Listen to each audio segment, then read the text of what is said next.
In this third episode, we break down day 2 from the 2025 U.S. Masters in Reno, Nevada. You'll hear from a collection of folks, including the people that brought us this great event, plus from our first 2-time U.S. Master, Mr. Adam Ballard.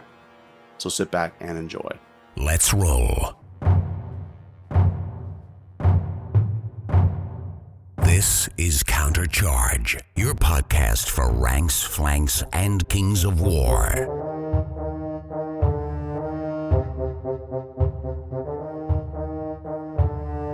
Join your hosts as they delve into the world of Panithor and bring you worldwide coverage of all things Kings of War. Saturday morning at the U.S. Masters. Sunday morning at the U.S. Masters. As you can tell, Rob, I'm completely well rested. No issues here. Brinton joked he didn't go anywhere on Friday, and he had 10,000 steps. Right. From just being inside the hall, setting everything That's up. Awesome. That's awesome. But Sunday morning, day 2 of U.S. Masters, day 2 of U.S. Best of the Rest. Just sitting here with Rob in the morning before the dice start getting thrown. How has the weekend been for you so far, Rob? It's been fun. Yeah. You have a good time? Yeah, it's a great venue. We've talked to death about it. It's a great room. It's got a lot of great people. It seems like everybody's having a good time. What have been some of your observations? A bunch of stuff. First off, I really want to give a shout out to our region. This really was like a team effort, from the guys working on the terrain to setting up the Discord to doing all of our awards. The takeaway to run an event like this, of this size and this caliber, it is not a one-man show. No, it takes a whole team. It takes a team. And you have to divide and conquer, and you got to have people that are specific in their roles, and they're focused. You don't want jack of all trades. You want like a terrain person, a venue person, a painting person, scorekeeper, all that. And that's really what we did. We really, many hands make light work. So we sort of. It's been a long time since you dropped that nugget on us. Yeah. So we really and Rob, we've been planning this for a year and a half. Right. Because we knew we were going to host a good year before. We really have tried to, in our region, find who, use our subject matter experts. Brinton is a wizard on the computer and the logistics, and a great rules judge, really knowledgeable of the game. Kyle's working on Best of the Rest. Also, Firefight RC, so another great mind. I was the hype man, getting everyone excited, working on the prize support. So that's my big takeaway, is this is the biggest event we've run in the West. Ever, right? Yeah, this is the biggest event we've ever had in the West. So as a proof of concept, can we run a big event? Yes, and what we really tried to do, our philosophy is, can we run small events well? Let's start there first. Don't worry about trying to grow your event to 40, 50, 60. Can you run an awesome 20-person event? Because then if you can't do that, you get nothing to build on. Because then if you can do that, then it's just about scaling, right? It's just scaling up. And that's sort of what we did for this event. Is we've been working through Riddle of Steel, Bay of Kings, is let's run really awesome small events, Jackalopes, which have been great tournaments up here in Reno. And then this Masters really was taking those key elements, taking the DNA of those chromosomes of those events, and then just getting the Spinal Tap amp and just turning it up to 11. Well, let's give some shout outs. Obviously, yourself is a big part of this. Brinton Williams. Yeah. Timberlake. Big shout out to Scott Holcomb, who did all of our awards. And as you can tell from the pictures, knows nothing about display boards. His Castle stained glass display board is super just nice. Ridiculous. Shout out to Blake. Nick Murray was our on-site Reno hotel liaison. Did a great job. So he worked a lot dealing with the hotel, getting everything set up. Blake was working on our terrain. Danny did our Discord channel. We did a Discord server for this Masters, which was a big hit. So much thanks to everyone. I know I'm probably forgetting someone. All our great sponsors. Game Envy really came through. Mantic, Winged Hussar, the Loose Caboose Hobbies in Napa. Tim Lonis had some awesome widget sets from War Chest Creations. So get your bases, War Chest Creations. Exactly. .com. So I really can't thank enough. Thanks so much to Stacy, my loving girlfriend, who with so much grace handled a house full of crap for the last 2 weeks. Because you're just like getting everything. Oh yeah, of printed certificates, and it's a mess. And she's just been such a great supportive partner. And just thanks to everyone who has come and had a great time. When you hold a Masters on a coast or near a coast, half the country's going to have to travel a long way. Mm-hmm. We really wanted to respect that by trying to give people the best event we could. We still have another day to go, but so far it's been going really good. So just #blessed. There's been a nice energy in the room. I don't know what you feel, Rob. I think people have been having fun.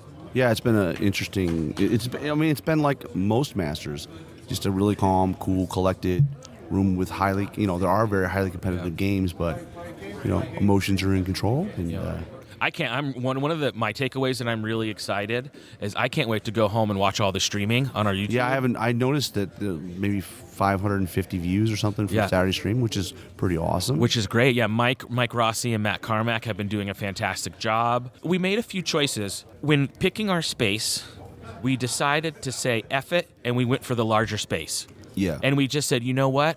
We're going to take on some of this, because basically our budget went to, if we didn't get any best of the rest signups, we were probably going to lose money. Yeah. But we chose, you know what? Let's take a chance. Let's take a chance. Let's err on the side of going big. So we did that. We paid for upgraded hardline internet in here for the stream. Super important. Big time important. So I'm looking forward to seeing that. And it's all these little touches. When you run an event, I think if you want to do the best event you can, you do a budget, but most likely than not, what I've learned, you got to just accept the fact that we're not doing this to make you.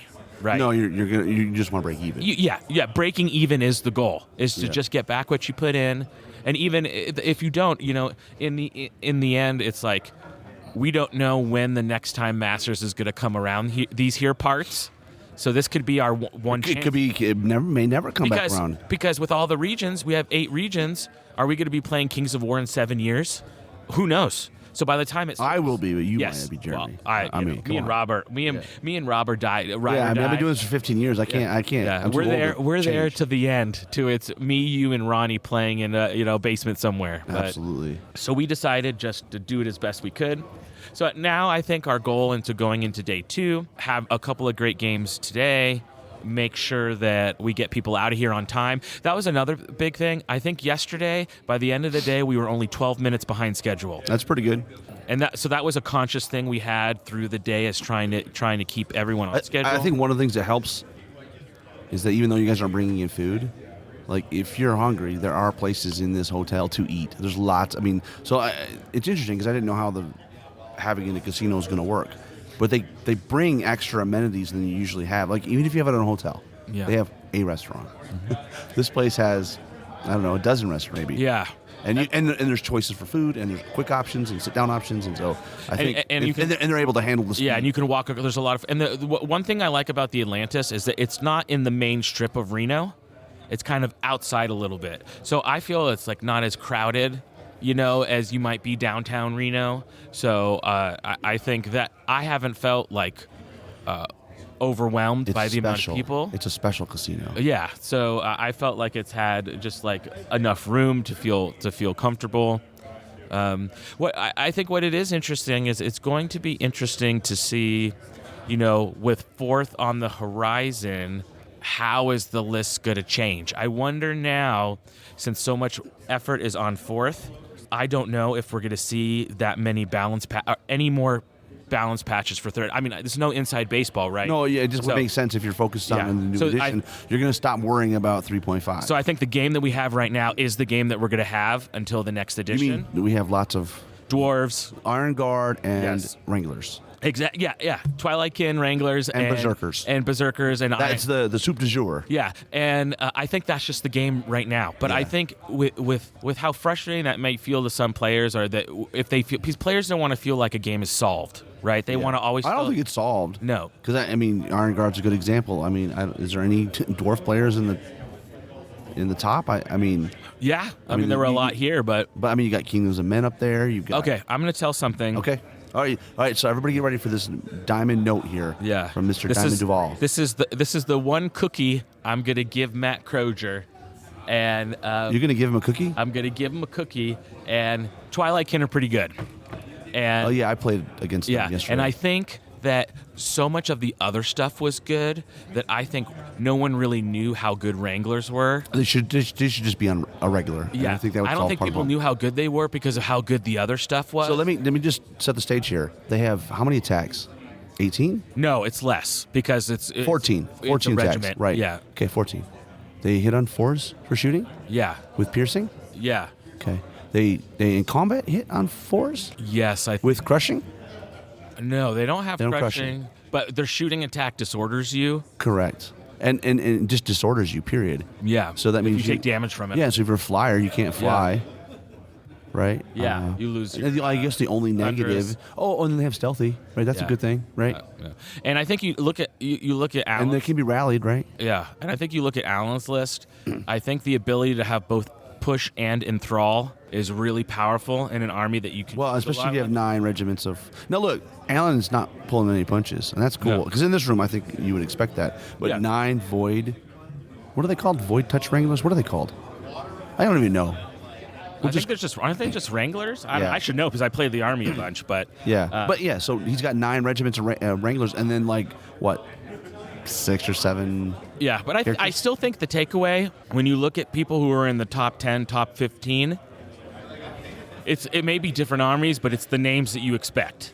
Yeah, the armies change, but the players are still Yeah, here. so I still think Kings is a skill-based game. You know, every miniature games sort of orbit around the gravity of list construction, but I think for our game, it's less that, more player. I'm hearing sort of if I'm looking at, okay, well, what are the positives and then what are the negatives? I think some players are excited. They want maybe some change, are looking for some maybe fresh Just to ideas. mix it up a little bit. Mix it up a little bit. So I think fourth, it will be coming at the right time of players wanting a new injection into the game as far as armies and update on rules. So I think that will be well received when that comes out. We had an awesome time last night. We had, which I think is just so hilarious. This has become such a thing.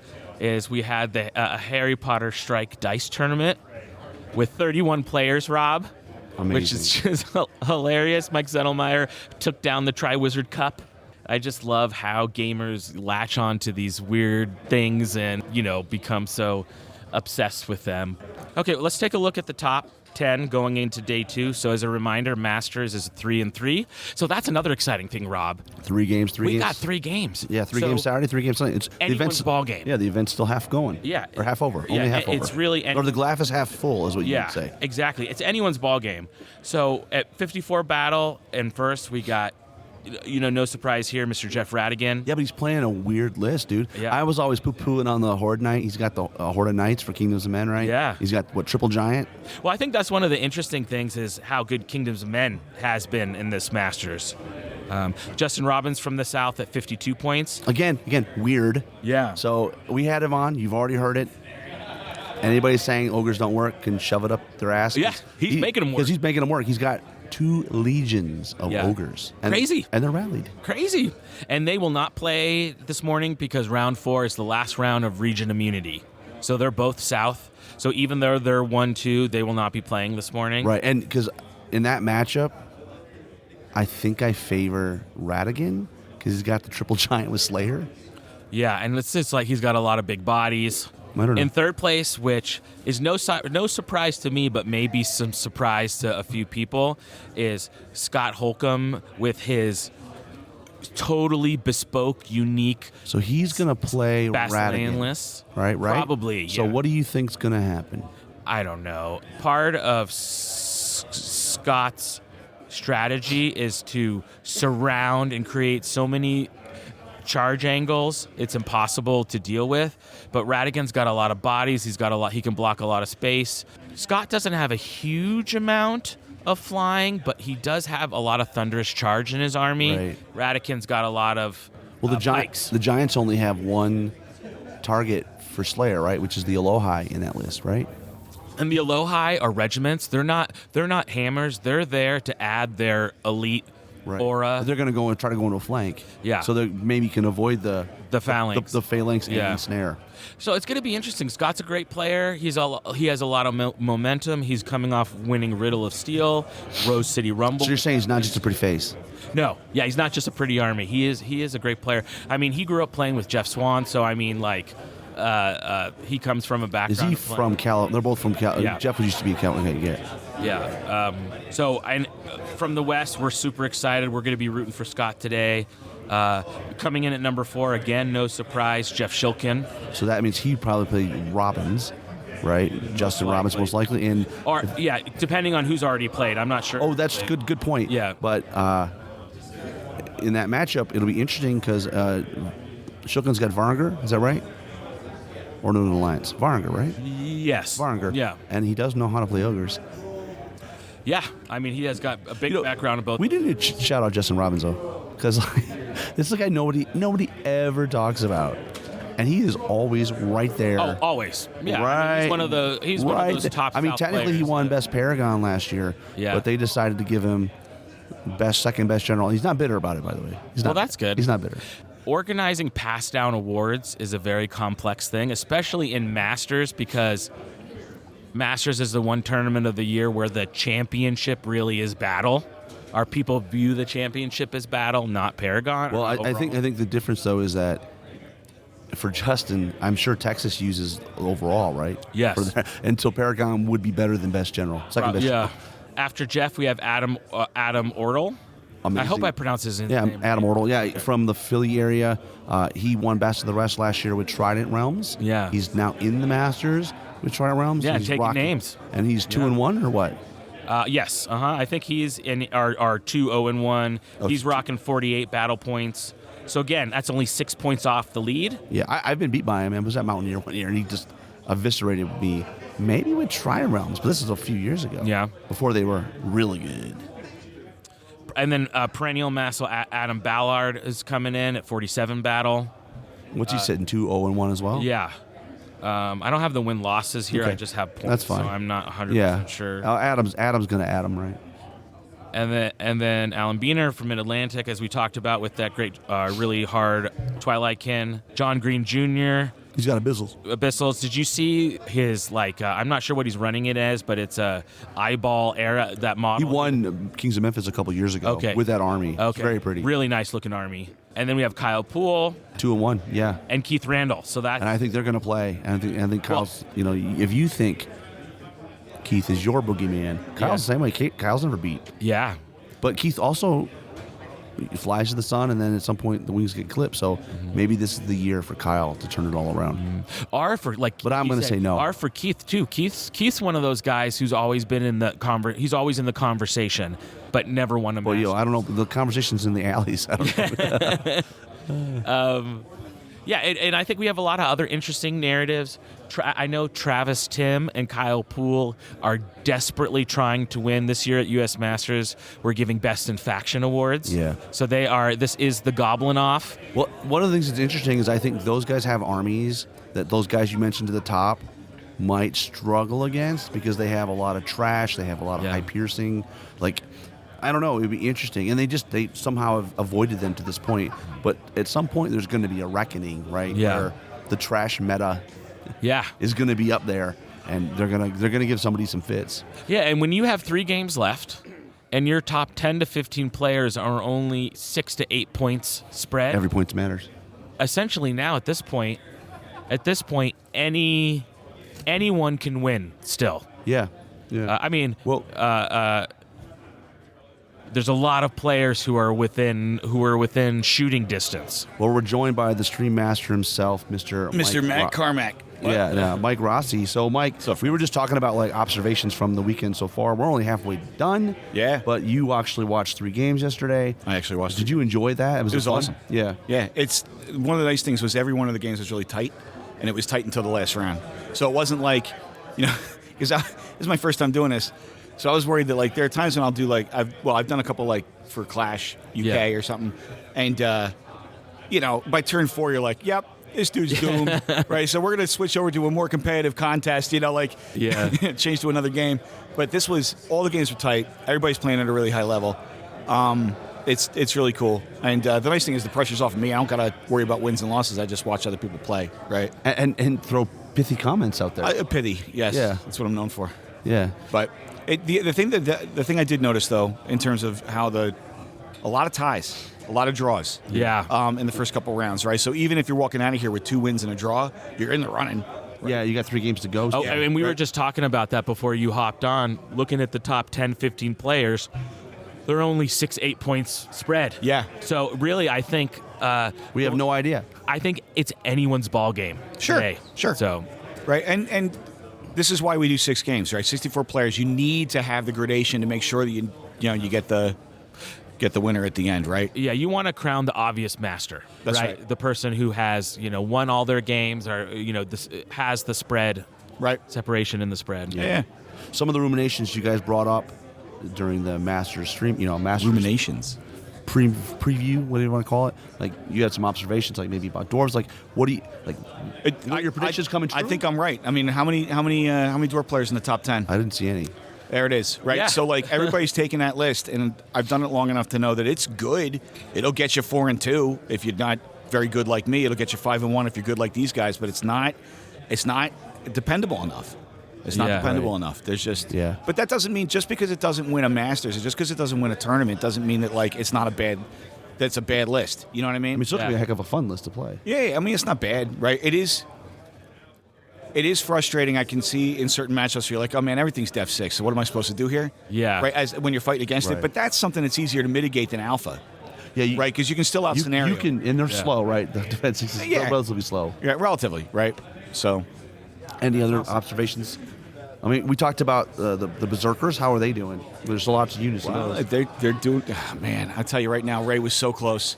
Ray was so close to That was getting against into George that. O'Connell? No, He played Dustin he Howard. played Dustin Dustin Howard yeah. in his Def 6 wall, and Oh, because Ray's got all the. Yeah. he was so close, right? So I think the list is good. It has a lot of mobility on top of the punch, and so I think that I wonder what that list is like if you play it really patient, right? Because you have a lot of things that move 9 with nimble, and that's a lot of unit strength you just put in places that actually does a lot of things. You know what would be really a fun thought experiment? What would like one of those lists, let's say George O'Connell, how would it fare against one of those Kingdoms of Men lists with all the pike and guns? Yeah. I don't know, because they have a lot of attacks, but they hit on 4s, right? Yeah, The Berserkers. Yeah. So hitting on Fives. Yeah. and then they have TC, right? Or is it? Yeah. No, they got Crush 1, but they also have 30 attacks. So I don't they have know. 30 for a regiment. 30 attacks? No, Oh, for the a horde. Yeah, but like people are taking 4 hordes and like 4 regiments Right. because of the formation. So like I don't know. The way to beat that is to put 2 hordes into it, and there it is, Right. right? You know what's better than 30 attacks? 60 attacks. Yeah. Right? Well, I'm really excited to go back and watch Ray's game because I know he mentioned he had a key regeneration roll at the end of the game. He did, and it, man, just he gave a double one that really hurt him. Yeah. He double charged Garrick Heavyhand with a horde and a regiment. And he was like, I mean, he made a mess. He murdered that dude. And then because he's an individual, he could have followed up into the flank of a thing of Iron Guard, smashed that center, opened it up, and moved on. The scenario is dominate. Dominate. Ooh. So because we were just talking about those top 4 players. That'd be interesting. Dominate. Yeah. I mean, Redigan's list. If you know where the enemy, it's like a big bullseye on the table. Yeah. You know where the Giants need to point. Right. Yeah. That list is good. Yeah. But anyway, so Ray, and then right at the end, he had to regenerate. He was devastated. He had to regenerate like 8 wounds. He had taken 1 billion wounds, and didn't get the regeneration enough to get out of the devastate, which then means he only had half attacks. And he missed breaking the unit he was fighting by 1. And you know what I mean? It's like the dominoes fall, and then he's like, oh, I'm going to overrun. He overruns 1 inch, and everything just kind of like goes wrong, right? So whatever. Once again though, high level play, really tight up until the end. You can see the tactical decisions that are being made. The matchups are posted, and I need to talk to Jeremy for a minute. Yeah. How do you play against a 13-year-old again? You make them cry. Right. Why is that? Tyler. Are you Yeah, are you Tyler. playing? Yeah. So what are some top tips for playing against Well, that the kid's a young... murder machine. So Yeah. I know every time he's playing, he's up at the. He's like, okay, I'm playing this guy. Is he good? Who's? And I was. We're at the "You same are amount of Jeff points, but Shilkin's he's got me son." beat on Yeah, attrition. you are your father's son. Yeah, it's funny. No mercy. No mercy. No Strike mercy. first, strike hard. No mercy, mercy. sir. They Time. just announced round matchups. People are going to go to their tables. As always, Rob and I will be back with more interviews. Winners and the losers winners, and- losers, yeah. and we'll take you through the Well, rest of the technically, US Masters. Jeremy, there's no losers at the event because we're all winners because Well, we're here. Rob, there are only ever winners. Correct. Thanks.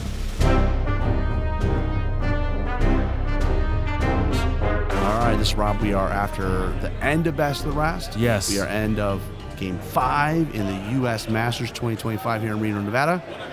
We're with the TO, the main man, the event guru. One of the Sure. the Voltron TO. So, but if you have a hung jury, if you will, yeah. who's the veto man? Are you the veto man? I don't think so. I think, like, we were joking, Kyle, Brinton, and I form Voltron, and we become the TO robot. It's really been a team effort, but we're really excited. A final round is about to start. Yeah. Well, let's talk about that. There's been some huge upsets and stuff. Yeah, so it's going to be a really fascinating final round, Rob. On table 1, we have Adam Ballard and Jeff Shilkin. And Adam's running what? Night Stalkers again? Yeah, And against Shilkin's running Jeff Berenger. Okay. And they're both undefeated? Yes, but no one's had huge wins. There hasn't been a takeaway. Adam's sitting at 85 points. Jeff has 81 points. And then at table 2, we have Keith Monarch and Travis Tim. They're at 81 and 80. So the top 4 players are split by 5 points. But if somebody on the top table wins, well, I'm then saying it's probably going to be the winner. we don't know because Well, because if you win and get 16-5, let's say someone wins and you get 14-7. yeah, okay. That would put Adam Ballard at 99. If Travis or one of those players 20, they're at 100. Yeah. So there is a chance to table 2 based on So what you're saying is my man, Travis, has a chance. he has a chance. He's got a puncher's chance. I'm not going to go watch his game because the last time he did it, he won the game but lost the Masters. So I'm not. Okay. I'm not So gonna- it's going to be there. We've had a lot of draws. We've had some small wins. One big takeaway, I'm so proud. Scott Holcomb has done really great. He's gone 4-1. Yeah. Who's got in the last round? He had Jeff Shilkin, who he almost Yeah. beat. Really close game. So he's done really great with his sisterhood list. But I think that the takeaway has been just how close, razor thin, it's been. Razor thin. There's been no list, no person's jumped Who's ahead. in last place right now? Let's take a look. Who's going for wooden spoon? Who That's what I is want. going for the spoon? Mr. Ryan Lampion from the Reno crew. That's on brand. Yeah. Also competing, Blake. And They're both 0-5, right? Ben Stoddard. Oh, wait. Ben Stoddard? Okay, so Ryan Lampion's going in with 16. Yeah. James Greenman has 17. And Blake has 21. Okay, but not Ben Stoddard. Ben Stoddard has 28, so it's Okay. not gonna. Yeah, but so Ben's playing Blake. Harry. Oh yeah, Ben and Blake. Okay, and then that's gonna be a fun game. Both those guys are great opponents to finish your Masters with. yeah. Well, I got to play Zorro Allen. Oh, last round. the Master. Yeah. How was that? It was. He got me good. Yeah. I didn't know that. I wasn't paying attention. I didn't read the list that Gruffner has duelist. Oh yeah. And I was like, oh, okay. So he got through Longnail pretty easily. The Duff Man. Yeah, it was an awesome game though. What He gave a great person to He play. gave me so many snake eyes, but he Yeah. was just like, whatever, man, it's fine. He's unflappable, even all the Yeah. way back to Masters in. Oh yeah, he's Mr. Nashville. Cool, Joe Cool, And he's still using he won at Masters. We gave him an A case. and it's still the case he uses all these years later. He used it to do, I think, the flights and stuff. That's awesome, man. So, what are your predictions? Shilkin and Adam? It's going to be a really great. It's control. There's lots of good great, control. lots of great storylines. Adam would be our first ever repeat master. You know, no one's ever won it twice. Yeah. Jeff Shilkin, perennial Adepticon winner. Back-to-back Adepticon champions. Back-to-back Adepticon champion. Travis Tim, always the bridesmaid, never the bride. The thing I wonder, though, is that Keith and Travis... Well, first of all, Keith has been... The attrition score with Keith has been out of control. It's Well, like... he lost the game. He's won it, but his wins... He lost to Adam. Yeah, he lost to Adam, but his wins have just been demolishing wins. And his attrition's so high. Yeah. So, but I just don't know if you can get that kind of attrition and that kind of win against Travis. And the question is, Goblins, can Travis get that big a win? Well, and flip side, Yeah. I don't know that either one of them can win huge enough to carry. That's what I'm saying. I don't think they can carry the day. I think if Adam wins, it's over, obviously. Yeah. And I think if Shilkin has a respectable win, it's over. I think it's really Adam and Jeff Shilkin's tournament to win. And do you have a prediction? I have none. I'm not going to predict. Well, I just wonder with Control. I don't know the list very well, but Adam's got probably more unit strength. I think so. I think more drops. But Jeff is a tactician when it comes to his placement. Yeah. And he's got all those scoring heroes, which in Control can be great. Yeah. You run a Snow Troll Prime onto he's playing Varnger, or is he? Varinger, but he's got some Snow Troll. So he's got a lot of scoring heroes, which is always great for Control. Yeah. And they're both top-notch, great players. So it's going to be exciting. One of my takeaways is I can't wait to go home and watch the stream and watch everyone's game. Yeah, me too. It'll be fun. Yeah. How did Alan Beaner end up? We spoke to him earlier. He's the one with this. Was it 6? It was 7, right? 7 regiments of Wranglers. Let's take a look. You didn't say his name in the top 4, so maybe the Wrangle stopped wrangling. So it looks like he's had a little bit tougher end of the tournament. He is on table 6. What regions look like they're pretty far up? Southeast is looking good. Who's up there? George O'Connell is on table 3. Ooh. He's playing Scott. He's playing Scott. But Scott has the tools probably to pick up the Berserkers because he's got more speed, right? Yeah, and he just has so much unit strength. That list is just so hard to beat. Yeah, I'm watching Scott. He's looking really deterministic. Like, he is just like... Focused. He's in the zone. Ready to go. And then we're going to be doing Best of the Rest awards here shortly. Yeah. So excited to be handing out stuff for that. And then... What time are the awards for Masters? As soon as we're done, so this round started around 3. So yeah, about 5:30. So maybe 6? We took an extra minute to just double check every score, and just to make sure everything looked good. You don't want to do the pairings in the final round of Masters without that little extra oversight. So I think we started the final round a couple minutes late, not more than 10 or 15 minutes, just for that. It's been a good weekend. Been a good weekend. Yeah. Sounds awesome. All right, man. Okay.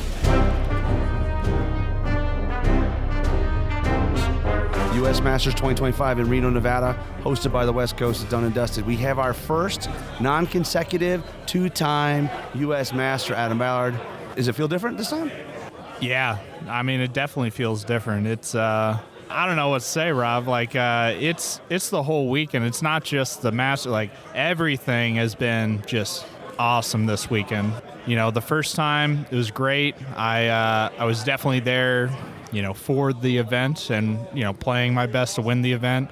But this event, I felt just so much more relaxed and so much more ready just to have the hangout and the, still play good games. But now I'm a lot more surprised, I feel like, this time than the previous one.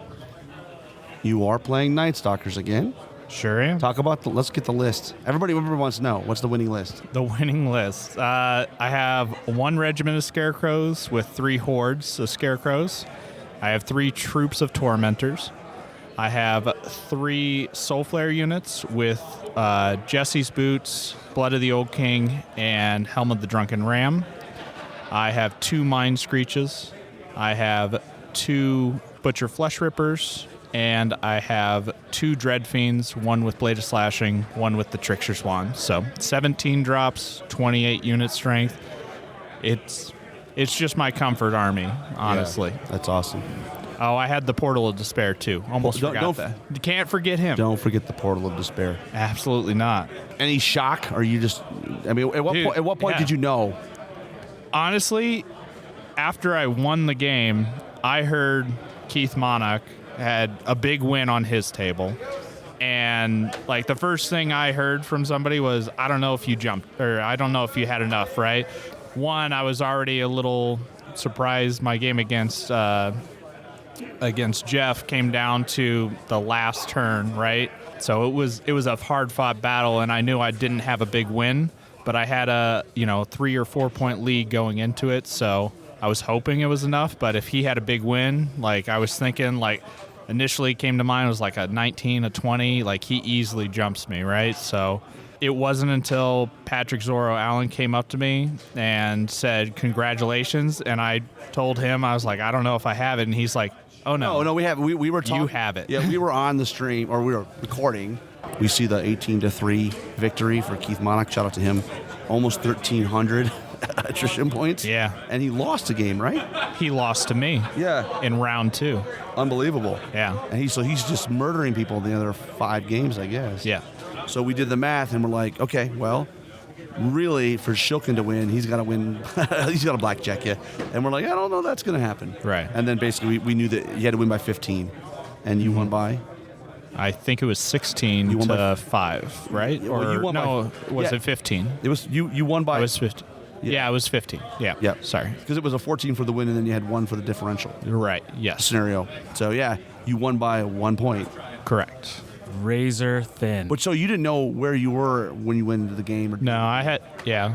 Well, I knew going into the game I think it was 3-point lead over both Keith and Jeff, respectively. And since I already played Keith, I had to play Jeff.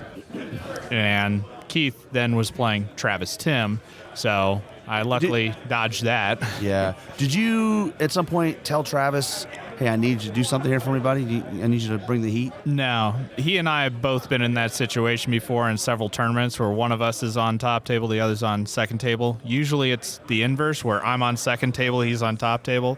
And usually I'm the one that lets him down, and the guy jumps him in the end. That's actually happened 2 or 3 times, and Travis lets me know about it. So, we both know the assignment, but, it sounded like Keith just had explosive dice in his game, and Travis wasn't able to do much. So, Who'd you play in the first game? my first game was against a first-timer master in Blake Norton from the Pacific Northwest. He has played Best of the Rest several times, and he actually had been to Omaha for Best of the Rest even. So, Oh, nice. Yeah. So he's been around the scene for a few years. Yeah. And he's a part of the Portland crew. But first time meeting him, first time playing him, had an excellent game. But it was definitely a game where I just had so many more pieces than what he could handle. So. Yeah. Yeah, And then he was playing Salamanders. Salamanders. Yeah, yeah. But that's cool. It's cool to see like the players start at Best of the Rest and then make that transition into Masters, right? To see that player growth. Absolutely. And then who did you play in your second round? That was Keith Monach, second game. And how did that game go? So we were playing Invade, and he's got Abyssal Dwarves, obviously. So right out the gate, I do have an advantage in my mind because I want to go to him with all his shooting and everything. And he doesn't really want to run across the board. He wants to kind of just sit there and grind with the shooting. So the terrain really helped as well. But I felt like I played very good and cagey around his shooting and giving him very poor options of shooting. And so he wasn't able to pick up a unit a turn with a Decimator Horde, right? So, and then the other big thing was I outdropped Keith. So he had 3 Hexcasters, which can play a very crucial role in this matchup. And I have a Hex with my Dread Fiend, but I was able to dictate where mine went, and he put his on one flank. I chose to put mine on the other, and I was able to get value out of my Hex still onto his Supreme Caster on Beast. Yeah, and when you can get value from that Hex, that can be like a big swing in a really tight game, right? Because his caster didn't cast a single spell the entire game. Ooh. That's how rough. crucial it was. Hex That's the rough. first 3 turns in combat on turn 4, and for the rest of the game, I think I picked him up on like turn 5. So. Yeah. Then third game, I played against John Green, and that Always was a tough opponent. Always a tough opponent. Absolutely. And John and I, we have history. We go way back. Yeah. I'm ahead. I think we had a draw, or he had a minor win in our first matchup in Lady of the Lake. But I did get him back at Adepticon a few years ago. And then we have another draw. So we're really, a very even battle as far as our record goes. But he had a very, interesting, fun list with the triple Archfiends. And yeah, it was a game where we were both very low on time. He clocked out at the very end of turn 6, and it was bottom of 6, and he rolled. We got a 7, and I only had 2 minutes left on my clock. And so I didn't have time to, piece everything together. Yeah. I just went straight for it, did, gut check what I felt was right.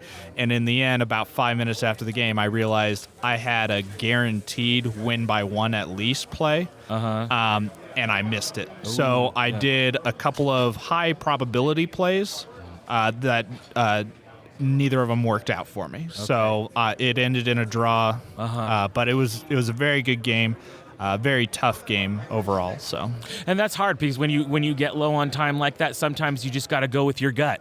100%. You can't do the math sometimes, right? Exactly. And I same thing happened to me last year actually in my game 6 against Gabe Toth, where 5 minutes after the game, and we were both just devastated on time.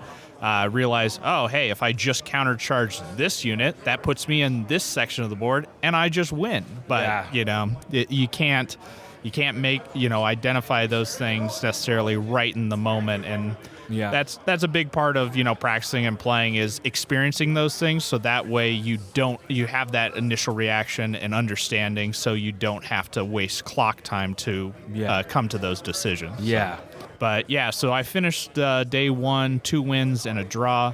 I believe I was sitting about 5th in the overall standing, which is a good place to be. Good place, right? Good place to be going into day 2. And I think Radigan and Robinson were the leaders at that point. And Radigan had a pretty comfortable lead. I think he was about 7 or 8 points ahead of where I was sitting. Mm-hmm. But there was, as it is after day 1, there's a lot of, top 12 is within like 9 points of each other, right? Yeah. So. And then take us into your next game. So day 2, game 1, I had the privilege. Oh, first up, hold on. Yeah. We got to stop for a second. All right, I'm ready for We got to stop for a second. Because Adam has a new nickname. I call him the Repeater Heater. I came up to the craps table, and they're all on one side. I'm in my strike dice tuxedo shirt on the other side, like a James Bond villain on the craps table. And I look over there, and I'm like, Shannon, how's it going? And Shannon just looks at me and shakes his head and gives me the thumb down. So things were not going well. And then Mr. Ballard gets the dice, and 36, like $1,200, $1,300, $1,400 later, he made the night happy for a lot of people. Everybody won money. Everybody came out ahead. Yeah, he just was rolling those repeater numbers. So he is now, I have dubbed him the Repeater Heater, Adam Ballard. Dude, it was ridiculous, man. Yeah. I had a 33 dice craps roll, which is insane. Crazy. I mean, like a 5 dice crap 33? 33. Yeah. Yes. Holy cow. Before I crapped out. Mm-hmm. So I didn't even know they did this at the casino, but if you hit 25 rolls or more, you get a free T-shirt. Apparently, if you hit like 40 or 50 or more, you get just a cash payout. And if you hit like 70 or more, it's like a $5,000 payout. Oh, so nice. I wasn't anywhere near that, obviously, but I got a free T-shirt. That's awesome. And our region, there's one thing I don't do as a regional chair, and that is do the T-shirts anymore. I say, hey, somebody else has to step up and do this. You know what didn't happen this year? Nobody stepped up and did a team T-shirt this year. So I said, I'm wearing my new T-shirt for day 2 of Masters, and I got me right now the Reno Dice craps shirt. I love it. And I love it. It brought me the luck I needed today, for sure. And it was just so fun. Craps is a great game. It's a game of either incredible highs or devastating lows. And it was nice to have some highs. Fresh off, we had another strike dice tournament Saturday night. Yes. 31 entrants. Absolutely. That was a blast for sure. And, I had my opportunity on that one, too, because I was in the final table. Yep. And for those that don't know the rules, you got to win twice on the final table to be the champion. Zettelmeyer started off. He won the first game. I won the second game. So I was right there, but then Zed pulled it out in the third game. He did. Out of the 6 of us that were playing, and he got the championship. So, I consider myself, the bridesmaid there, second place strike dice national champion. Yeah. First place master. Pretty good. Big winner on the casino you got floor. a free T-shirt. It was a pretty good Saturday. Dude, I even played in a poker tournament Friday, and I finished 3rd place out of 42 players. Oh, wow. And I won a couple $100 on that. Like, nice. This weekend was just insane for me. Like, I don't know. I don't know what I deserve, what I did to deserve all this, but I'm just elated. Okay, day 2. Take us through day 2. Day 2. So first game, day 2, I get the privilege of playing for my namesake, and I get to play against Adam Ortle. So it's the Adam off, and this is a game I actually recently played Adam in December this last year at Nerdhammer GT. And I was playing a different army. I was playing Ratkin then, but it was a very close game, and I had won then. The game today was also a very good game, very cagey, a lot of maneuvering because both of him and my army is very positional based. But I was able to get a couple of daggers when it came to some lightning bolts, and also being able to go on first turn was a big deal. And I was able to pull out the win and dominate. And again, clock troubles for both of us, but a little bit more for Ortle than it was for me. So he ended up not even rolling a lot of combats. He was just trying to play to salvage scenario points. So I got a pretty good sized win out of that one. And how about Game 5? Game 5. And you kind of mentioned you kind of already know where you were sitting for Game 5. Game 5, I was third overall on Game 5. Yeah. So, just shy of playing on the top table, but I know if I get a win, I'm likely top table, right? So Game 5, I get to play a longtime opponent in Keith Randall. And him and I go back to the Chicago Masters, where I was playing elves at that point. And we're playing for basically best elf in faction, and I was able to get him there. But Keith's a great player, and unfortunately, I think just several things went my direction in this one. As far as the scenario was a very good scenario for me, and hold the line. I just got first turn, so I was controlling the board. Just everything pretty much went my way in this game, and unfortunate for Keith, he charged in, and a couple, 2 of the 3 main charges he had didn't work out for him, and then on my answer back, I picked up probably 2/3 of his army in a single turn, and then from there he just played scramble mode to try not to give the full blackjack, and successfully so.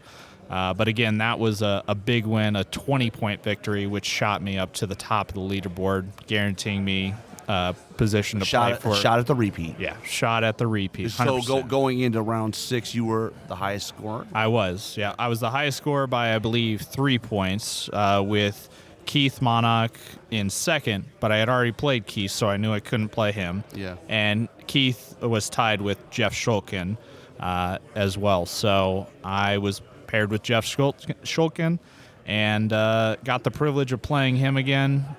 We go way back. I can't think of, honestly, anybody else in Kings of War that I've played more than Jeff at tournaments. And I do not have a good record against Jeff. He, early on in playing Kings, he kicked my ass. I think he had some ridiculous, 7-0 record against me for the longest time. Until I finally pulled one out a couple years ago. So I think this is only the second victory, maybe third victory I've ever had against Shulkin. But it was a very difficult game, and I feel for Jeff because I could see in his face it was a very painful game at the end, because I do think he had the advantage for a good portion of the game. And sometimes, dice just don't work out. I was fighting back the best I could, and a couple of openings presented themselves, and I, did what I could. I kept fighting, and in the end, I was able to pull out the victory. But yeah, control against his list, and him being able to go first was me in fighting out of a corner for the whole game practically. So I was very lucky to be the 2-time champion. That was a very difficult game. That was the only game that I felt like I was ever on the back foot. I think every other game I had, the advantage, the gameplay, I was controlling, I was dictating the pace. So this one I just had to, weather the punches and be able to, strike when opportunity presents itself. How about this? We'll say what Tim would say. Yeah. Undefeated. Undefeated. Yeah. That is true. But I don't think Travis might be the only undefeated player to never actually win it. Correct. Right? A couple times, right? I think. At least the one at Dallas where Keith got it. Yeah, I think there was one year where Travis may have had 2 draws, which understandably not being able to pull out Masters with that. But the year that at Dallas Masters, where he played against Keith Conroy on the final table and won against Keith Conroy and still didn't have enough battle points to clinch it. That, I think, is the only situation where... That was weird. Yeah. It was weird. It's the game we play. It's the game we play. What's next for you? Got a new army? Or I mean, at what point are you just done with... Done with what, Night Rob? Stalkers? With Night Stalkers? I mean, I'll probably take a little bit of a break here because for those that don't know, shout out to my YouTube channel, Master Site. Come check me out. I do battle reports. I will be doing a deep dive battle report for each individual game that I played this weekend. Took pictures of every game except for the last game, which But it's live my streams. plan was Live to use stream. the live stream, but I needed every minute, and sometimes taking the pictures is a little bit of a hassle. So, but yeah, I'm not 100% sure what I'm going to be playing. I know 4th editions, on the horizon. I don't want to, build a new army necessarily. Commit to something that could get changed. I'm just, I have plenty of things that I want to play. I have plenty of people that are willing to loan me stuff. So I'm going to try to play something that's enjoyable, something that's fun, something that I think people will also enjoy watching when it comes to a battle report. So I have an idea for an undead list that has like 4 vampire lords in it that I think I'm going to play at a Jason Burr's one day in Minnesota. So Are these on foot or on horse? I'm going to do I think I'm going to do 1 on horse and then Lady Alona plus a couple others. I haven't written the list, but I have a outline of a list that I want to, give a try just because it sounds interesting, right? Sounds awesome. Yeah. But the next big event on my calendar is actually Crossroads in September. And it being a team event and team dropping tro that I'm a part of needs to come back and reclaim the rightful spot at the top of that pyramid. I may need to bring out the Night Stalkers for that situation. But Yeah. I'm keeping my options open. I want to play something that I'm comfortable with, so I'll either maybe borrow some elves, or I might take the Night Stalkers, or we'll see what options people have for borrowing potentially. So what does a 2-time U.S. Master do to celebrate? dude, I'm going to the craps table again tonight, baby. What do you mean? I'm going where it all started at the craps table this weekend, Rob. We landed the plane a half hour earlier than expected after some reschedules and some craziness. And it's like, how did we get here sooner than anticipated? And I looked at Travis and I was like, we're going to the casino tonight. And we walk up to the craps table, and it wasn't me rolling. Another guy was rolling, but man, he was hot, and we won some big money right out the gate. And I was like, this is going to be a great weekend. They're gonna start kicking you out of casinos. They probably will, especially when I'm wearing that helmet onto the casino floor. They're gonna be like, what the hell's up with this guy? So how did the rest of your region fare this weekend? We did awesome as a region. We ended up 3rd in battle as a region, which is the highest that Mountain Region has ever done. We were also, I believe, 3rd in sports. So I think overall we were around 3rd or 4th for as a region, which I'm very happy with. Our region's really come a long ways. It wasn't too many years ago that we were fighting to get out of 7th and 8th spots for a lot of these contentions. So appearance is our weak spot apparently, because we did finish 8th in appearance, but I will take the blame for that in not being a hobbyist myself. So I dragged the team down in that aspect. Travis finished high as well, right? He did.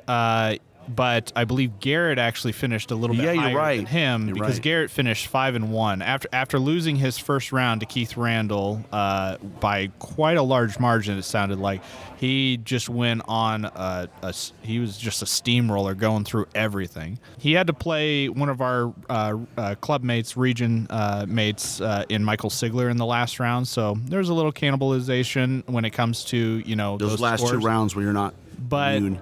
But I did see several other, top end tables where there were regionals infighting as well. So, well, what did you think of the event overall? I mean, I know you're the winner and stuff, but just what do you think?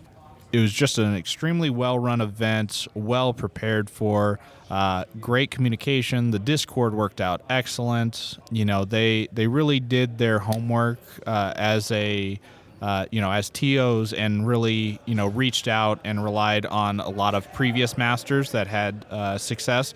And, there's no reason to reinvent the wheel. Do what's been done and done well, right? I do think, this venue is awesome. I love, being. You love casinos. Well, yeah, I'm a great. I like casinos. Do you have casinos in Omaha? Omaha does now have casinos, but they didn't for the longest time. So I actually play quite a bit by going across the river into Iowa, which is only like a 20-minute drive for me. So my normal game I go to is blackjack, but this weekend blackjack hasn't been too kind, so it's craps this weekend. The event as a whole is just awesome. Plenty of food options. I think the TOs are also very flexible and not hard-headed or set in their ways. I think one of the things that they got feedback on was the kind of strictness when it came to starting your clocks and only allowing a certain amount of time in between rounds to get terrain set up, to get everybody moved. Initially, I think it was like a 10-minute timer, but on day 2, after receiving that feedback, they extended that time. And I don't think, anybody had any issues once they extended it. And I think it just shows a great, leadership quality when, people are giving you feedback and you make an adjustment mid-event to accommodate Jeremy, Brinton, and Kyle. And all the Reno guys that got venue. Right. The terrain was great. I didn't have a bad-looking table once. There's really not much to say. There's nothing I can complain about at all. I think this was an excellent Masters. It's tough to rank Masters necessarily, but this is 100% a top-end Masters. This is what you expect out of this type of event. Just generally, like the earlier Masters are not as good as the newer ones because I think we build on them every year. Like the table for Army repair was a new one, and it was awesome. People didn't have to look for glue; they could just go to the table, find the paint color they needed. They had wet palettes there. Yeah, I know the venue's great. I think one of the benefits of being in a casino is that there's multiple food options. Yes, which some of the places were slow. Right, the deli was a little slow. Agreed, but you could go to different places, and you weren't. It didn't feel like we've had hotels where it's like they have one restaurant, right, and you're just completely boxed up. Yeah. And with that, other masters and other venues have identified food as an issue and have to bring in food, and that takes like Omaha. Omaha, right? We knew that we didn't check all the boxes as it were, and I don't think any event can truly check all the boxes. But I will say this one, came damn close. I can't think of one off the top of my head right now that it didn't check, but it is true. The earlier Masters, were just built upon. They're just building blocks, and those early Masters were still excellent. I know you ran the first one. Mm-hmm. Oh, yeah, you were there. Yeah, and it was, Well, we didn't have Best of the Rest. There's a lot of things. We didn't have the Hangouts Saturday night because that wasn't a thing yet. But the foundation was there, right? And then it was built on year after year, and I think Masters and the community, as far as the Masters Council, is an excellent community that takes success from previous years and will continue with it and will run with it. Best of the Rest didn't happen until Corey Reynolds and the Northeast guys did it, and it was an awesome. That was like number 4, I think, right? Yeah, because we had yours, Chicago, San Antonio, and then New York. Yeah, there's awesome things at every single individual Masters, and we're lucky enough to be able to look back and identify that was the first, but very rarely can you look back at an event and say, this event did that, and I wish we continued. I don't think there's a single thing in Masters that has been done previously that was unanimously, agreed Rejected. upon. Right. And, agree. Sure. We're never fully on board with everybody. Yeah. Yeah. We go with consensus. Absolutely. And I think the hosting region is given quite a bit of liberty to do, to run it how they want. But I think most hosting regions, when they run it, they want the approval of the other regions and the other chairs. So absolutely, we just have a really great setup, as it were. And yeah, I don't know where we would be if we didn't have that, honestly. Yeah. So you leaving tomorrow? I am. Yeah, we have actually a pretty late flight. We don't get back into Omaha until like 2 a.m. local time. So holy cow. Yeah. So you're gonna have a long time on the craps tables tomorrow. Yeah. We don't fly out until like 5 o'clock. So, and I think checkout's at noon. So we're gonna have to have our stuff packed and have a few hours to kill. And yeah. So absolutely might have to hit the casino floor again, or maybe just take a nap somewhere on a couch. I don't know. Yeah. Well, you guys go to the airport too, right? And right. I'm sure they would have some place to chill. Absolutely. Well, final thoughts. I'm just kind of speechless honestly. It's I'm very lucky. I feel like I've made so many good friends, met so many great people in this game. It's just amazing what this community is and how amazing, great, excellent it is. And I think we all enjoy playing games and try to play competitively, but it goes well beyond that. I open my home to a lot of these people in this community. At Bug Eater, right? At Bug Eater, and they open their homes to me, and you can't put a price on that thing. It's tough to explain in words exactly how much that means to me. And I'm lucky enough to have close friends, practically family, playing this game with me, and Travis and Billy. Literally family. Right. Travis married my cousin, so he's literally family. But there's so many other groups of guys that reach that level in my mind of friendship, of family, that I'm just so blessed. So I do want to give a shout out to a lot of people that helped me in preparation for this event. Was a lot of UB, a lot of in-person? A lot of UB, and also less so games than just straight discussions and conversations, and just mentally preparing more than anything for the event. As far as games go, I do need to give a shout out to Jeff Trace from Australia. Yeah. He's been a great sparring partner. I usually try not to spar against people that are going to be at the event. You don't want to give up all your tips. There's that, but also usually I have an idea of what I want to prepare against, and I don't. Oh, I see. You're getting Jeff to play the role of what you think might be there. Right. Got it. Yep. So I'm asking Jeff, hey, can you try this? I want to play as if they're gonna try this, I need to practice against this scenario and this match. So you're saying that really the underpinning of your second master is Australia. I have a lot more to thank. Oh, okay. So. Sorry, but it's interesting you led with him. I did lead with him, and I will say my first master, there were several Australians that I sparred against, which unfortunately they're not playing currently. They know who they are. So I also am lucky enough to be kind of intermixed in a lot of good clubs and groups when it comes to the Nerd Hammer guys, Bart and Bart Kohler. Bart Kohler and Alan Beener. Both those guys I talk to quite frequently. Bart obviously played a very similar list this weekend. And our list started on two spots very close to each other, but evolved to meet essentially in the middle. And Bart had a big influence on a lot of my picks, especially when it came to the Portal of Despair, which came in clutch all weekend. So big thank you to Bart for those conversations, and Alan for sparring with me, as well as just being great friends.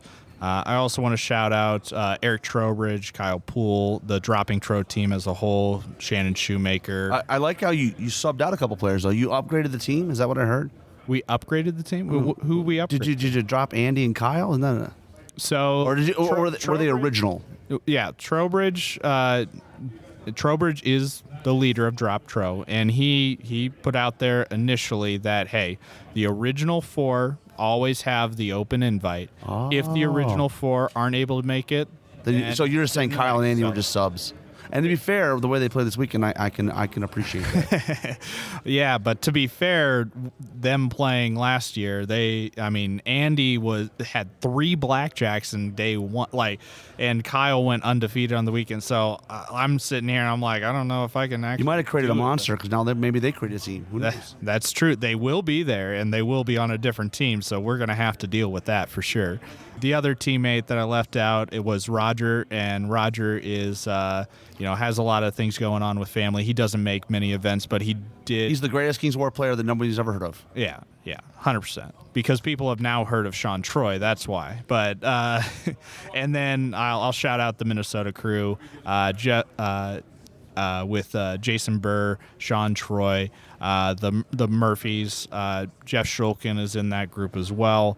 I know it's when you get to the top end and it's you and a close friend like that, it sucks one of you both can't win. But I told Jeff, when he said, "I wish it wasn't you," I said, well, if it wasn't me, was it really going to be deserved type thing? So with Jeff, I think that the same thing. If it wasn't as hard of a battle against as great of a player, is it really, Right. Right. Is it really, did you really earn it? Right. Yeah. So. Big shout out to Jeff, too. Jeff Shulkin. Yeah. I mean, just great champion. He's won a couple of Adepticons, right? Mm-hmm. He's come pretty close in these things. I know he's been on the last table a couple times. He's been a 2-time runner-up for Master. He was second Paragon this year. Mm-hmm. I believe he's won another Paragon award. I don't think it was first. It was either a second or third, at least one other year. Right. So he's always in contention way up there. So definitely a big shout-out to him. And again, it was the game that I needed to I was on the back foot the whole time, so I was uncomfortable. He did his job then. 100%. Well, 100%. almost did his job. He wanted to beat you. I mean, he made it as hard as he could. We wish you the best. I know you want to go hit the craps tables. We appreciate the time, Adam. I appreciate you, Rob. Thanks. Well, for a final time, we're at the U.S. Masters in Reno, 2025. West Coast did a great job, and we've got the 3 amigos. Now, I know there's more people, and we'll get Nick and those guys on quickly maybe as well, but we got the 3 TOs. So we got Kyle Timberlake, Jeremy Duvall, and Mr. Brinton Williams. Guys, hell of a show. Bar is set pretty high. I think this is the first Masters we had no issues. Right? No issues you knew about. Well, fair, right? Fair, right? I mean, but that's part of being a star, right? I'm bleeding inside, but the bandages are holding. So. Yes. Exactly. Is it relief? Is it exhaustion? How many years in the making have we since we had this conversation to host Masters? Yeah, so on our way back from Seattle. 24 hours straight car ride. Yeah, the 24 hours straight back from Seattle. We spent a portion of it saying, like, when we host Masters, we want to be able to do this and that and this. And we got most of them. We did it all. Mm-hmm. So we're super happy about that. Well, you guys did an amazing job. Well, thank you. I know, like all the additions. Like the hobby station. That was awesome. Yeah, so that was born out of New York Masters. So in Jeremy's room, he needed to finish some hobby stuff. Brindley Smith basically needed to paint half his army. I needed to do some last-second repairs, and probably 2 other people were doing stuff as well. I'm sure Garrett was in there at some point painting something. And we were like, this is awesome, broing out, doing hobby stuff. I wish we were in the hall. Yeah. And so we're like, we can solve this. We can put the hobby stuff in the hall. And then you don't have to miss out. And that was years later. We're like, we did it. Yeah. Just put everything in one room, keep everybody together the entire time. The only problem was the glue thief. Yeah. Somebody was yelling. Was it you? We had a rapscallion abscond with our glue. All of our glue. So I think one bottle reappeared. So anyone else who wants to do that again in the future, get 6 bottles of glue and only put 1 out at a time. Yeah, and keep the rest at the TO table. Do the gas station and tie a block to it. So that's what we thought. Putting the glue next to like the first time though that I had, because I always have glue in the case, but I didn't have to open it and bring it out, and you guys had it all taken care of. That's one thing I noticed was nice is people like I broke a model, and instead of doing like, hey, like who's got a glue, they just like immediately went to the table and fixed it. Yeah, great job. Yeah, no, it was cool. For Garrett's raffle prize, he took the wet palette that he used all day to paint his army because they had forged a special relationship. He took the smaller one. The small one, and it's the one that he had used all day, a Friday night. And and he got called early for a raffle, and he's like, dude, Jeremy, I'm going to take this bad boy. So it stayed there for the rest of the weekend, and then he took it within. So, yeah, that was one of our cool ideas. We started, like Brinton said, having this conversation early, and then we really utilized the great community we have, and we didn't try to make one person do all the things, which I think to run a great event, we tried to spread out the work to the subject matter experts in those different... Or even if they weren't subject, they could do it. Yeah. They could figure it out. They could become subject matter experts. So we had like Jeremy was the prizes and trophies czar. Yeah. And then, he has good taste. That boy likes to shop. Correct. I do. Yeah. And then we had spoiler alert. Blake was the terrain czar. We had Kyle step in as being like the best of the rest, TO, and sort of making all final decisions on. I just wish he would have brought some Greek food or something. I was really hoping. We had a Greek festival last weekend.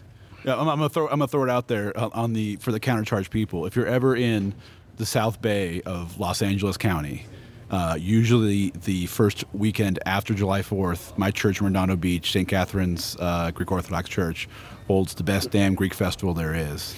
All the food's homemade, 3-day weekend.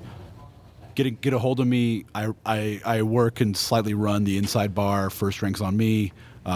We like to party and dance. So if you want Greek food, one weekend of the year, I can guarantee it. That's awesome. Yeah, so we had Blake as terrain czar. We had Nick was our venue connection. That's a big one, too. That's a hard one. And it's good you get a dedicated person that can handle it. Very frustrating for that one, so he went through a lot on that. We had a bunch of people stepping up and helping out from all sides. We had Scott. So it wasn't like a single thing. Each person sort of volunteered or got voluntold to do some aspect of it, and it was awesome. So there was a lot of stress, but we could at least commiserate with each other as things were going. We also had Brinton spend 2 other tournaments learning the tournament software to make sure that you wanted to avoid that issue that has plagued us occasionally over the years. So he knew in Masters, like he kind of knew the kinks and how to solve problems ahead of time on top of having our bat phone. Yeah, I spent the whole time people would come up and they would be like, so things are going good, and in my head was always so far. You know what's interesting though? So far. I want to get your guys' take though, because I would always be paranoid about, very scared of running an event where I don't live in the city that the event's being run, because I want to be like, oh, is everything ready? But you're not here, and so you've had to like, I guess, meet and have people here on the boots on the ground. The internet exists, and cameras exist. Mm-hmm. So like we were getting these awesome updates from Blake, coming in hot of like 50 more trees done, 60 more hills over here, and he's taking pictures. So it's like we knew the stuff was going to be here. Yeah. The last second thing was like, are the tables going to work? Are the tables going to be here? Mm-hmm. And the hotel jumped on it, so it wasn't too panicky. I visited Reno for a tournament in November. I came up for the Jackalopes tournament after a work trip. So an expedition to scout things out? So I came to the venue the day before the tournament, walked around, looked at all the stuff, looked at how far each bar was, where the restaurants were. So, and Nick had been here a bunch of times, some other Reno folks. So we knew pretty well that we were coming into a good setup, like when we got here. I didn't need to live here to know that it's going to be a quality place. So. Yeah. Mm-hmm. And we're joined by Mr. Nick Murray, the venue coordinator for the U.S. Master 2025. What's up, everybody? We'll talk about that. How is finding a venue? Because we have a kind of a unique requirement, right? You need space. You want places that have accessibility to food that is speedy and can handle that. We're a little bit of an obnoxious crowd sometimes. It's not everybody's cup of tea. We like alcohol. I mean, just talk about all those things. Yeah.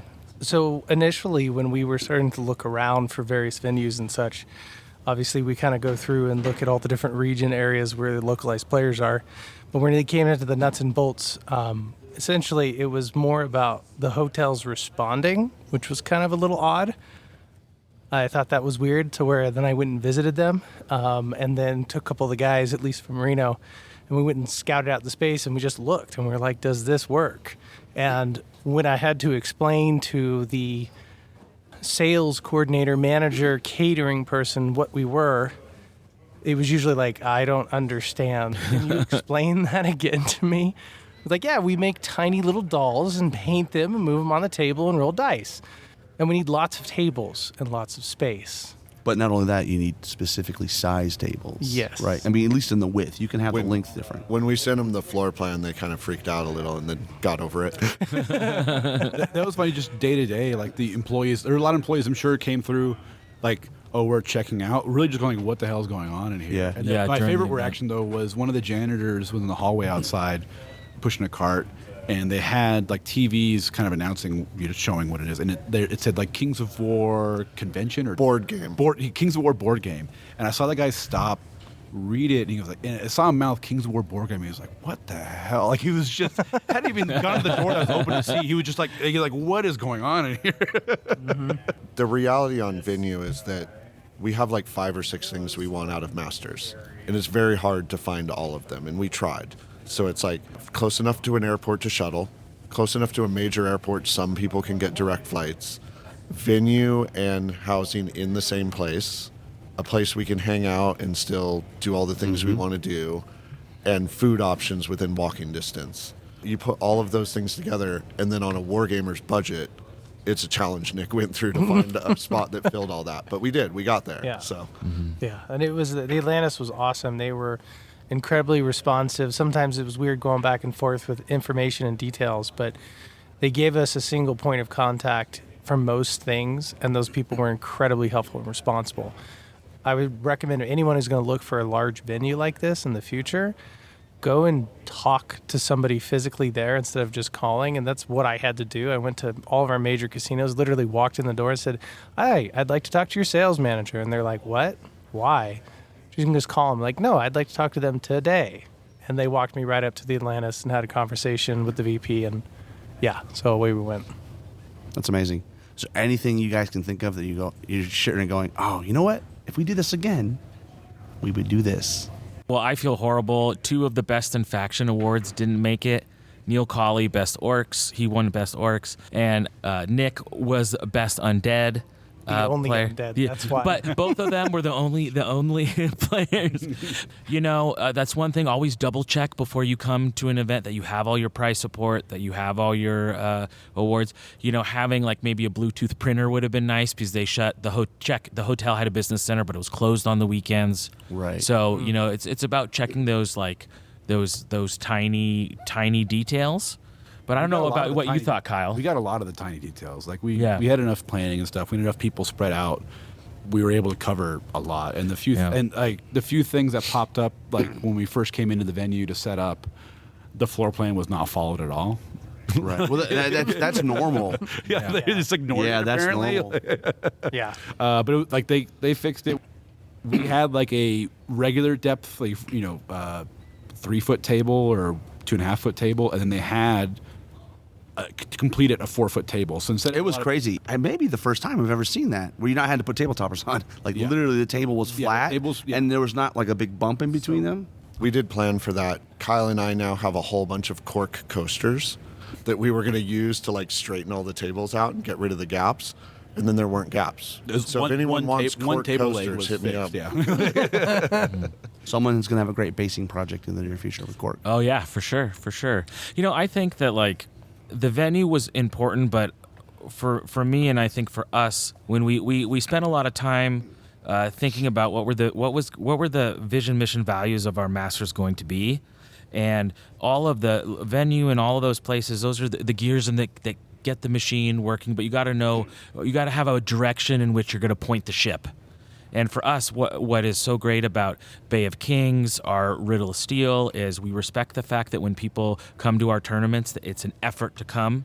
California's an expensive place. So when they do come, we try to make them feel like they've had an experience and they're taken care of. And so that was one of our goals in finding and facilitating our masters, and all the details was always keeping those connected to what is our mission, which was to try to give the players a U.S. championship feeling experience.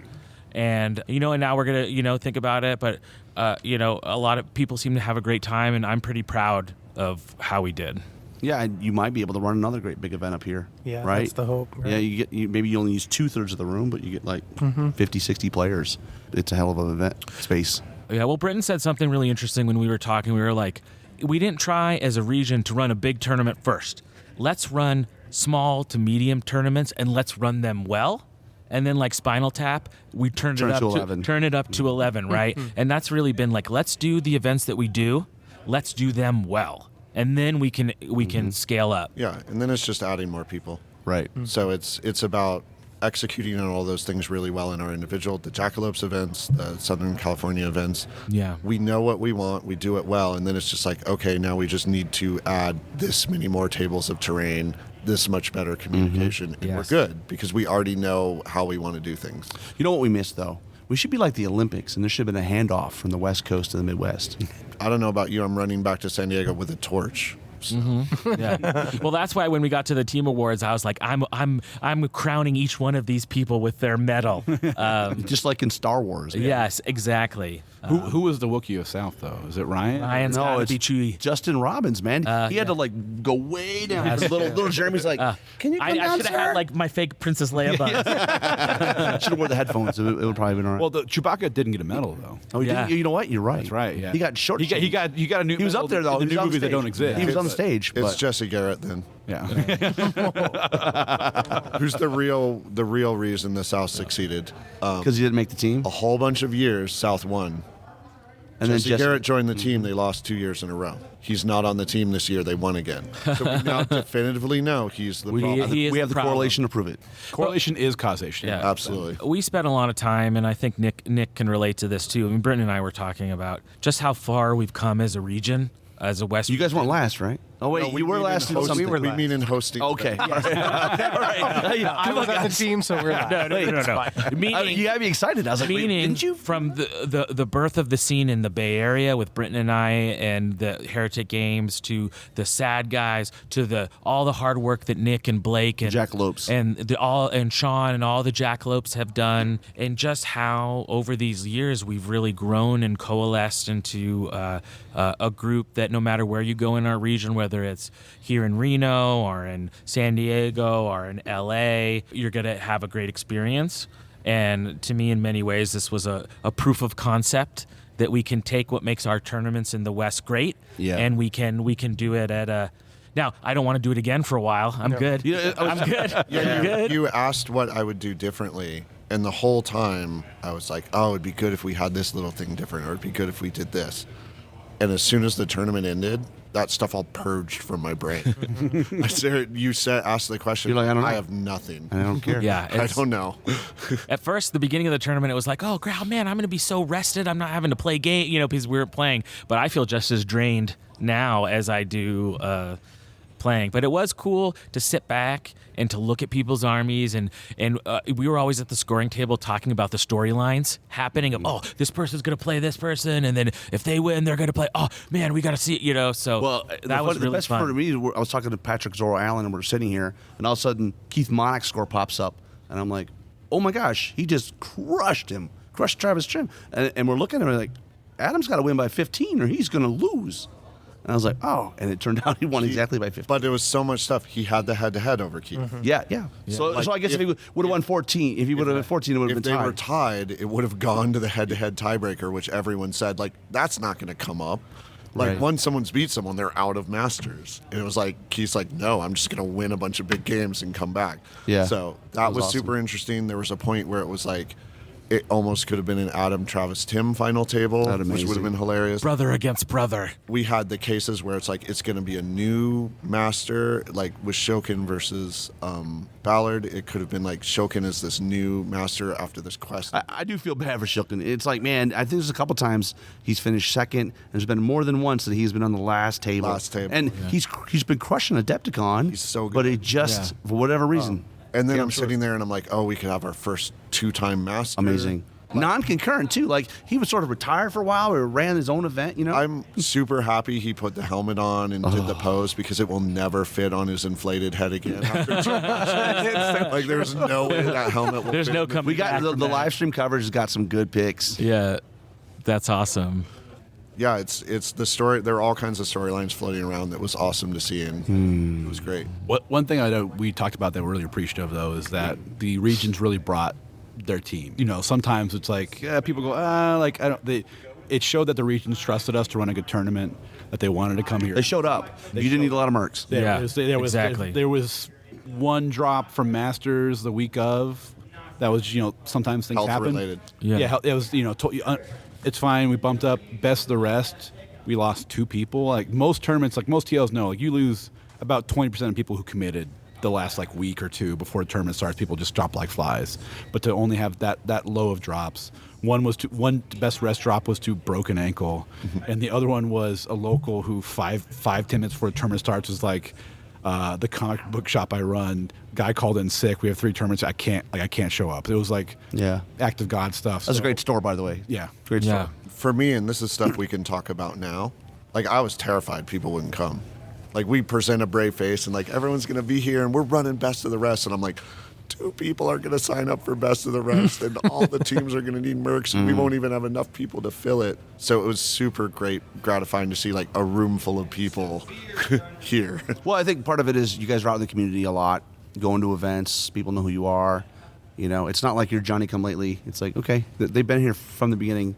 Were any of you guys at the first Masters? No, none of you guys were, right? But I don't know what your first was. Chicago? maybe? Chicago. So you're the second one, right? He was Chicago. Kyle and I were Chicago. Okay. And while you were at Chicago, I was having a child. Yeah. And as I'm walking the child in my sleep-deprived, like 2-week-old state, I'm listening to Countercharge and Rob going, "Why is it Brinton here? What's up?" That sounds like something I would say. That sounds like something I would say. Instead of Yeah. pushing the basket It's funny. around in a That was little bit, 9 years ago in Nashville. You guys don't remember the show we had where we booked Atlanta. People bought tickets. We did not have a Nick Murray. We don't. We like literally just like Demonetized. Just like that's right. I was like, this isn't big enough, dude.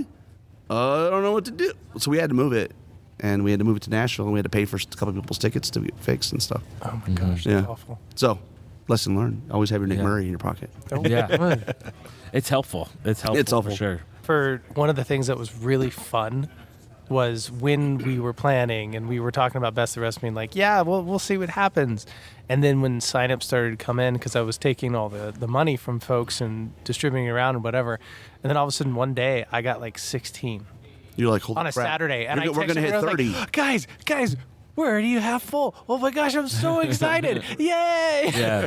We're doing this. Yeah, Yeah. we got close to almost being in the limit of our best of the rest tables, Yeah. which was like, That's what you Can't- want. Couldn't ask for more. Yeah. Really excited. I mean, we had a close to 100 players. You know, the biggest Kings of War event ever in the western part of the country. Pretty excited. Now we got Adepticon coming up. Maybe we can get 100 to Adepticon. That'd be Yeah. fresh. I don't know. We'll see. Not my problem. It's so expensive. beat those damn euros, you know? Yeah. Yeah, exactly.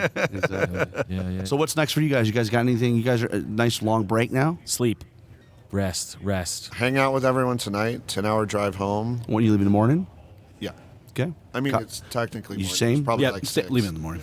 And Nick's not leaving because he lives here. Yeah. I got a 15-minute drive. I'm gonna go home. Yeah. We're going to leave at like 2 a.m., I think. Just Oh yeah, because you got to drive. You got to drive I got to back. go. If people love Countercharge, keep supporting it because Rob needs a Pelican case so he doesn't have to drive. Yeah. Well, when we went to Seattle, it was because I took the small little lapel mics and just could pay a little extra maybe and put it on a plane. But it's freaking heavy. But yeah. Well, I know we appreciate it, Rob. You making that drive and making that trek so you can record, and I know the audience appreciates it. And you got to play in Best of the Rest And too. And shout out to Matt and Mike for the live stream. Freaking awesome, dude. Shout out to Matt. I can't wait. I'm going to drive home. When I'm not driving, I'm going to be watching. We've all of us have been like, I can't wait to get home and watch the I want to see stream. the comments. That's right. Shout out to Rob Fanuff and Best of the Rest playing Rob Fanuff. Oh yeah, I don't know how to fill out a form. He's so. his own worst enemy. I am. Don't feel bad about that. There were a lot of those over the weekend of like, hey, you played yourself, and they're like, oops. Well, and thanks to you guys for letting me club the baby seal. Yeah. Because unlike Jeremy, I don't cry about it. Yeah. I club it till it's dead. Just club it till it's dead. Yeah, but he still beat me in overall. Well, then there you go. There you go. And I know we try to thank everyone. If we didn't thank you, if you helped at all at us, just thank you special. Well, and your partners that all showed up, and wives and girlfriends. Oh, and stuff, yeah, like, yeah. That's a lot of effort too to come and be like support. Totally. But it's helpful. Like, I need someone to go get some food. For sure. You go get donuts. Oh yeah, which I big appreciate. thanks to the ladies that and I mentioned it, but a big thanks to Mike Atkins as he was on call. We had as I joked, we had the Mike Atkins bat single. So he's a nosy guy. He's a programmer. That's how they are. I love him. He was in the Google Doc, like checking on what I was doing. And when he thought I might have been doing something not quite right, in the Google Doc would like pop up a cell with like a message from Mike, like, do it this way. It's like, hey, Mike. That's amazing. Let me live. Well, it was great that I really liked the barcodes. I thought that was simple. Take a picture and there's your link. Yeah. I don't know if were you guys the first to do the barcode? I don't know. No, I think they had barcodes last year. They did. Last Yeah. year. Yeah, I think But I they also thought the blue and the pink to separate the two tournaments was super cool. And you had separate barcodes for everything. Super Color awesome. coding helped a lot. That was that was a great Brinton. That was a great idea. There's a lot going on at a tournament. People got games, dice, getting to the table they want. We tried to make the rest of it as simple as possible. It felt like this is one of the few tournaments you could do everything, like as a player, because everything is here. Oh, I gotta get something to eat. Go get a hot dog. Like, I don't know. It just felt like there weren't much more convenient than some in the There past. weren't complaints about big lunch lines. Most people got their food quick. I mean, if you get out there, there's a couple places that were slow, but you had other choices. I think I've only heard of one like lunch problem, and it was on DoorDash's side where the guy just like threw food away. Yeah. like there's no picture. Hashtag vegan problems. Yeah. Oh, great person. Poor Greg. But he did get it eventually, thankfully. So they resent it. So. That's awesome. And final thoughts, Jeremy? I know you like to take these things out. Just thank you to Brinton, thank you to Kyle, thank you to Nick, thank you to everyone, but especially, Brinton and Kyle, we were like the TO Voltron. As Brinton joked, the three of us made one good South TO. So we combined our powers. And thank you to all the other TOs that we had questions or asked for advice. All these great TOs who would run great events we're just so giving. It's a great community. Like you're saying, I don't know if you were the first to do the barcode. We weren't. We stole it. We stole most of our good ideas. We just stole. But that's the job. You talk to other TOs, you find out what they did, you steal their stuff, and you hope that you put it all together well. Yeah. And play Kings of War. Come to U.S. Masters, even if you don't qualify. Come to Best of the Rest. There is nothing like a Masters weekend. And now it's time for us to drift off and get some sleep. And remember, with that, always keep countercharging. Thanks for listening. And we'll see you next time on Countercharge. Please let us know what you thought of the show by emailing us at counterchargepodcast@gmail.com, on Twitter at countercharge15, or by commenting on the Countercharge Kings of War podcast Facebook group. If you enjoy the show, you can help others find out about it by leaving positive reviews on iTunes. Until next time, keep countercharging. Music is a composition of Kevin MacLeod and is licensed under Creative Commons. All right, we're back to Countercharge. We're live from, not live. We're live when we're recording it, but it's not live when you're hearing it because we're not streaming this. Because I got to edit. Yeah. Because if you guys say something stupid, I got to cut it out. Or more likely, I say something stupid. So most of this is going to be edited, is what you're saying. So I'm really excited. We got a couple players here. So you're saying this wasn't Rob. Oh, my God. the levity. No comment. The levity. Love those guys. You should really see his reaction right now. I think with me. the right stuff. The